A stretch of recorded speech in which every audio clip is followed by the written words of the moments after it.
friends, welcome to my channel. Today என்ன பார்க்க போறேன்னா என் ஹஸ்பண்ட் எனக்காக வந்து பன்னீர் டிக்கா பண்றாரு. அதுதான் நான் வீடியோ எடுத்துட்டு இருக்கேன். நான் ரொம்ப நாள் கேட்டேன், அதனால எனக்கு செஞ்சு கொடுத்தாரு. ரொம்ப நாள் ஆச்சு நான் வீடியோ போட்டு, அதனால இன்னைக்கு வீடியோ அப்டேட் பண்ணியிருக்கேன். கண்டிப்பாக லைக் பண்ணுங்கள், ஷேர் பண்ணுங்கள், கமெண்ட் பண்ணுங்கள். வாங்க போய் பன்னீர் டிக்கா எப்படி பண்ணுறாங்கன்னு சொல்லி பார்க்கலாம். வாங்க.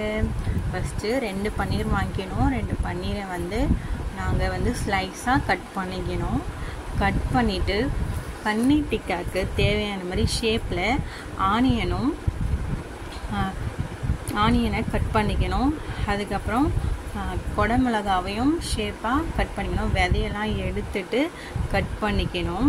அதுக்கப்புறம் பன்னீர் கூட மஞ்சள், அது கூட மல்லித்தூள் 1 டீஸ்பூன், அதுக்கப்புறம்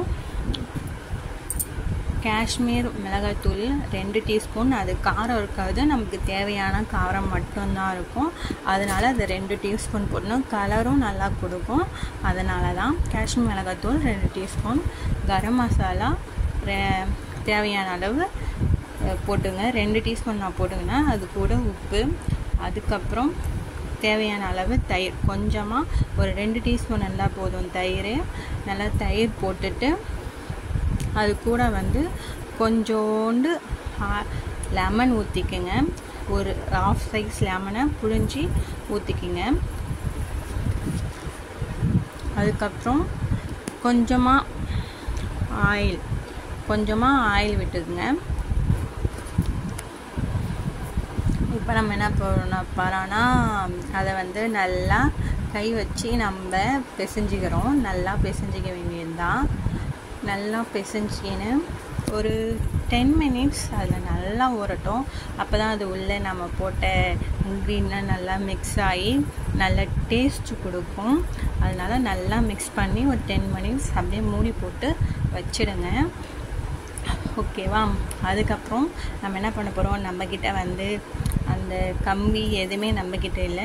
நம்மக்கிட்ட இருக்கிறத வச்சு நம்ம செஞ்சுக்கலாம் சொல்லிட்டு நம்ம தொடப்பம் இருக்குல்ல, அதை வந்து நல்லா வாஷ் பண்ணிவிட்டு எடுத்துன்னு வந்து உடச்சி வச்சுருக்கேன்.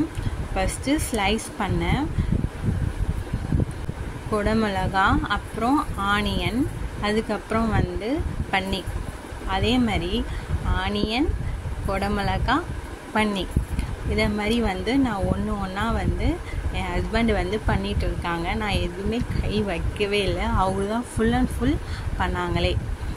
ஒன்றா இதை மாதிரி நாங்கள் ஒரு 5-6 பீஸ் வந்தது.